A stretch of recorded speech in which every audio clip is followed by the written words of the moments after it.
Bonjour, Sini Malé Damien, paysagiste. Le conseil pratique, délimiter un massif.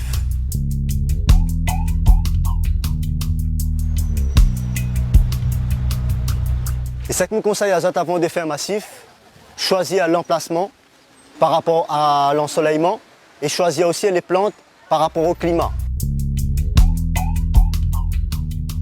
Moi, je vais utiliser 2 piquets et un cordeau, une pelle bêche et une pique à canne. Ensuite, pour égaliser la terre, je vais utiliser un râteau à dents traditionnel. Selon les goûts, selon les envies, on peut faire le carré, le triangle, toutes sortes de formes, même des massifs surélevés ou pas. Il faut laisser son imagination parler et voilà. Ben là, je vais mettre le point central afin de faire le traçage avec le compas.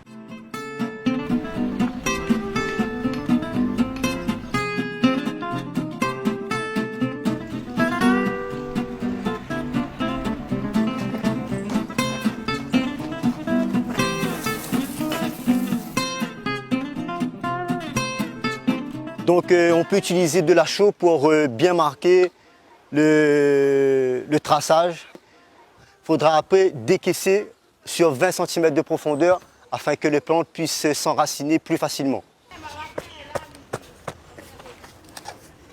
Un petit conseil pratique au cas où si la terre est bien damée, moi je vous conseille de faire un arrosage 1 à 2 heures avant afin de rendre la terre un peu plus meuble et plus facile à décaisser.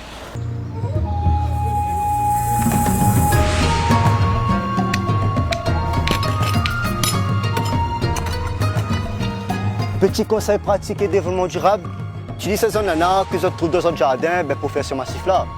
Donc en même temps, ça coûtera moins cher et ça a un côté aussi développement durable. Aujourd'hui, on va utiliser le bois de gouyavier.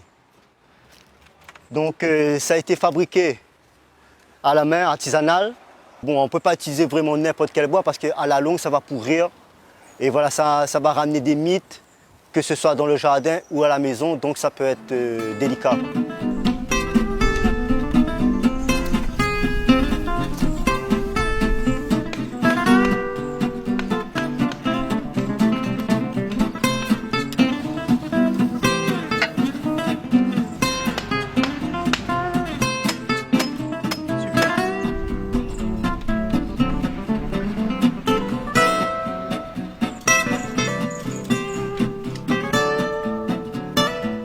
Là, je vais faire un butage.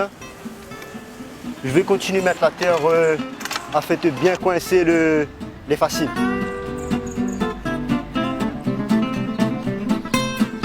À la fin, c'est le résultat du travail. Comme c'est un travail physique, on est fiers de faire ça. On a pris du plaisir et l'aspect esthétique est là.